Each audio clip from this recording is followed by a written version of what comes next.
श्रीशिव अगस्त्याष्टकम्। अद्य मे सफलं जन्म चाद्य मे सफलं तपः। अद्य मे सफलं ज्ञानं शम्भो त्वत्पाददर्शनात्। कृतार्दोऽहं कृतार्दोऽहं कृतार्दोऽहं महेश्वर। अद्य ते पादपद्मस्य दर्शनात् भक्तवत्सला। शिव शम्भु शिव शम्भु शिव शम्भु शिव शिव इति व्याहारतो नित्यं दिनान्यायान्तु यान्ति मे। शिवे भक्ति शिवे भक्ति शिवे भक्तिर्भवे भवे। सदा भूयात् सदा भूयात् सदा भूयात् सुनिश्चला।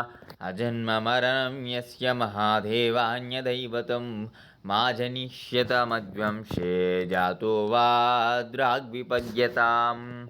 जातस्य जायमानस्य गर्भस्थस्यासि देहिनः मा भून्मम कुले जन्म यस्य शम्भुर्न दैवतं। वयं धन्या वयं धन्या वयं धन्या जगत्त्रये। आदिदेवो महादेवो यदस्मत्कुलदैवतम्। हरशम्भो महादेव विश्वेशामरवल्लभा। शिवशङ्कर सर्वात्मनीलकण्ठ नमोऽस्तु ते।